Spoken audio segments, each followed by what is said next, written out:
I'm going to try to make this as simple and streamlined as possible, including a few rules. Now, a lot of people might tell you that their rules are just guidelines to get you started, and once you're going, you can break their rules. Well, not me. My rules are sacrosanct. Break them at your peril. We're going to use one of my favorite sketches of all time by Key and Peele.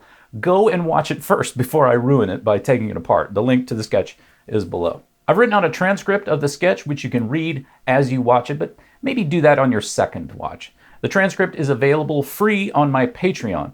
And speaking of which, thank you, patrons. It means a ton to me to have your support. The first thing you need to write a sketch is a funny idea. Then you come up with 3 steps to show that idea. Now, let's say, for example, your idea is that you're living in a zombie apocalypse, but the zombies are racist. That's the idea for this one by Key and Peele.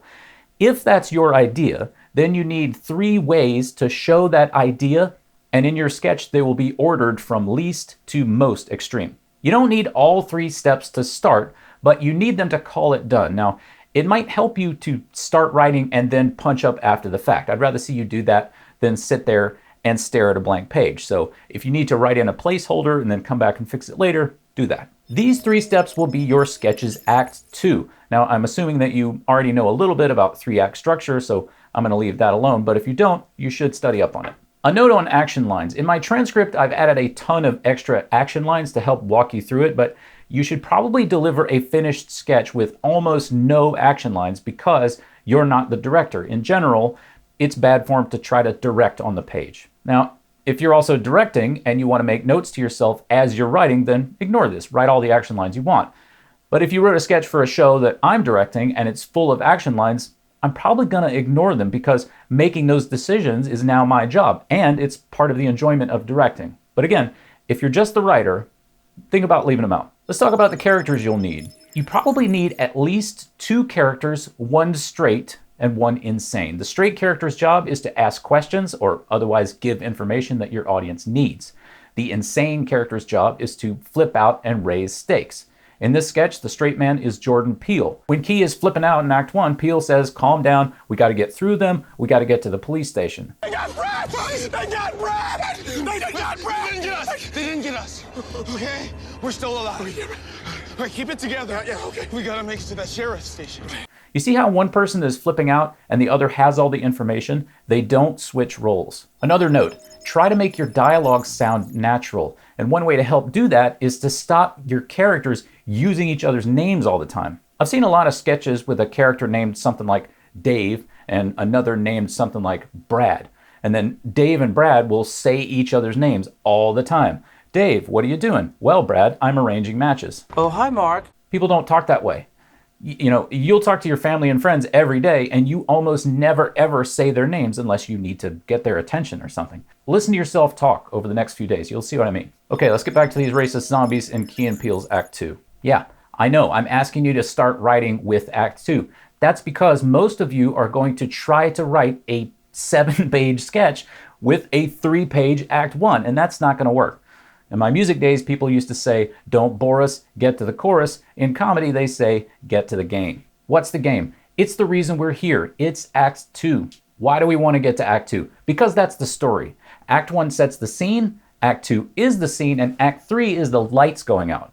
Now, in a novel or a film, you might get 100 pages or 10 minutes to show off what a great writer you are and how many adverbs you know. But in a sketch, you get half a page. Yeah, your Act 1 should be over by midway through page 1. And that's including your title, name, email address, and opening scene direction, if any. Brevity, gang. And, you know, if you can do Act 1 using a visual setup and no dialogue whatsoever, do that. Skip straight to Act 2. So, for example, if your sketch is set in a doctor's office between doctor and patient, we will understand from that visual cue straight away what's going on. You won't need any lines where your doctor says, like, well, hello, Bob, as your doctor, I'm wondering what you need today. While I'm at it, here's another rule. No speaking lines longer than 3 lines. This is not an Oscar bait period drama. It's a sketch. Keep it moving. No speeches, unless that's the game. Order the 3 steps of your joke so that the stakes and the insanity of the idea go up. So in the Key and Peele sketch, we have zombies ignore Key and Peele, then we see the zombies in the car lock the door, and then we see zombie parents indoctrinating their zombie kid by pulling it away from eating Key and Peele. See how the true game of the sketch becomes clear over time?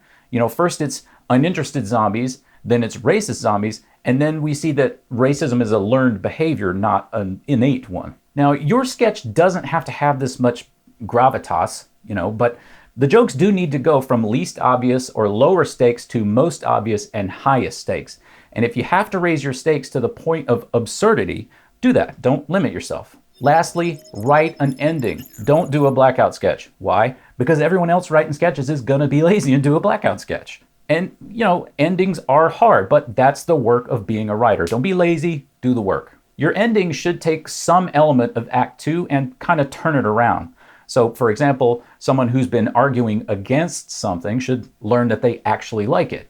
Try to make it harmonize with the sketch. In this Key and Peele sketch, they learn that maybe a situation with racist zombies isn't such a bad thing. This whole affair should be about 3 pages long and no longer than 5. Anything longer than that better have something really, really funny to keep it alive. This Key and Peele sketch is about 2 minutes long, and that's with the Kevin Sorbo cameo up top. Speaking of which, I wonder if they regret that cameo now. Thanks for hanging with me. I hope you learned something. I hope you're writing sketches. Yes, I will direct your sketch show if you want. But most importantly, I just want to keep you guys encouraged, keep you guys putting work out so that I can watch it and laugh. Hey, thanks for watching. If you enjoyed this, like and subscribe, and maybe jump on the Patreon if you want to help me make more.